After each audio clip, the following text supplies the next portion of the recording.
naše ambicije su da budemo prvaci države. Sad, koliko je to moguće i ostvarivo u ovoj godini, svakako ne, ali to je nešto što je zacrtano, jer zaista mislim da Novi Pazar treba da ima prvaka države i da jednostavno trebalo bi da se taj odbojkaški sport iz ovih velikih centara prebaci u manje gradove, jer jednostavno odbojka je sport koji se igra u manjim sredinama, u Italiji i tako dalje, kao što znate. Gde god imate veliki fudbal, recimo, nemate odbojku. Tako je svuda u svetu. Ja mislim da Novi Pazar može u jednog dana. Ove godine naše ambicije su da budemo u ta dva koja ulaze, odnosno prvi direktno, drugi u baražu, koji ulaze u Superligu, i mi ćemo sve da učinimo da tako nešto i bude. Što se tiče problema, u svakom slučaju problema, kao i svake godine, pre svega to su finansijski problemi, kako će ovo sve da se do kraja održi i izgura, vidjet ćemo. Sad trenutno je situacija izuzetno teška. Zbog te teške situacije sami odbojkaši su inicirali jedan sastanak, na tom sastanku su donete neke odluke.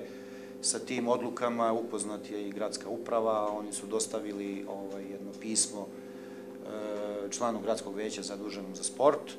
Očekujemo da se nešto sistemski reši, dakle nije stvar u tome nekog finansijski pomoći s vremena na vreme, nego treba rešiti problem finansiranja sporta u Novom Pazaru na duže staze, treba postaviti kriterijume pre svega, ko može, kako može, koliko može, i mislim da će onda svi drugi, ne samo odbojkaški klub, nego i svi drugi da na taj način budu i zadovoljni. Neće nikad biti zadovoljni, jer para nema u tom obimu, ali će biti zadovoljniji nego što su danas. Da otkrivamo samo o kojim parama se radi. To je red kojih veličina, da ne pomisli neko da su pitaju milionski iznos? Ne može neko da pomisli, zato što odbojka je veoma jeftin sport, posebno u Srbiji. Dakle, veoma jeftin sport, red veličina. Ako ćete da upotrebim ono što su sami odbojkaši u tom svom dopisu napisali, to je red veličina je polupansion igrača sa strane iz fudbalskog kluba Novi Pazar. Dakle, ako to u tom dopisu piše, znači ono što se potroši na takva davanja u nekom drugom sportskom kolektivu, apsolutno je dovoljno da mi igramo, da budemo visoko plasirani u Superligi, a ne u ovoj sadašnjoj. A eto, radi neke cifre da vam kažem da u ovoj državi ni jedan klub u odbojka, čak ni prvak države Crvena zvezda, nema budžet veći od 120-130 hiljada eura. Znači, to je, na taj način izlazite u Evropu sa 120-130 hiljada, znači to su red veličina, da kažem, pansiona koji se troši za neke druge sportiste. Mi smo odigrali 3 kola kupa, u prvom kolu smo bili slobodni, drugo kolo je dolazio član prve lige, dakle naš rival. Međutim, ekipa Mitrovice nije došla na tu utakmicu.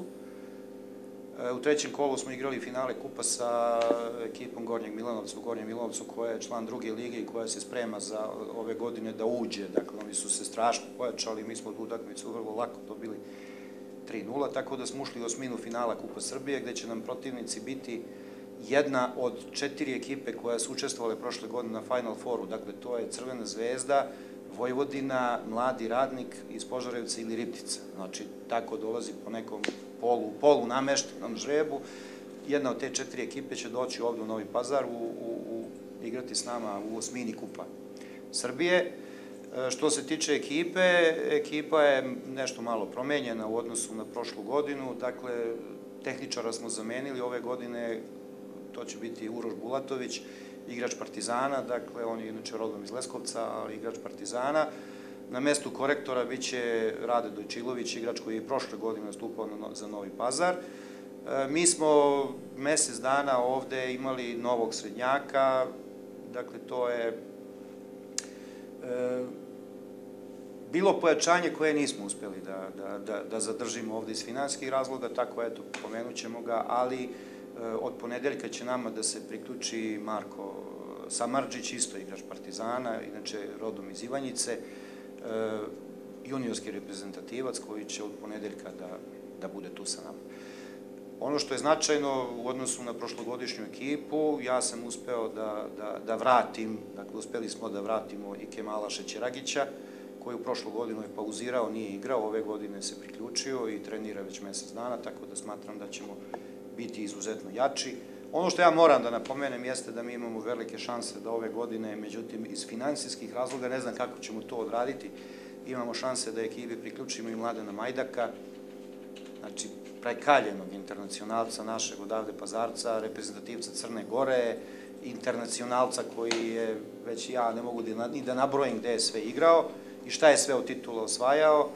On je ovde u Pazaru, trenira sa nama, trenutno je bez angažmana i igrao bi, međutim, neke pravne prepreke koje su opet povezane sa finansijskim problemima čine da ne mogu danas da kažem da će i on nastupiti, ali mi ćemo sve uraditi da i on bude naredne godine u našem sastavu.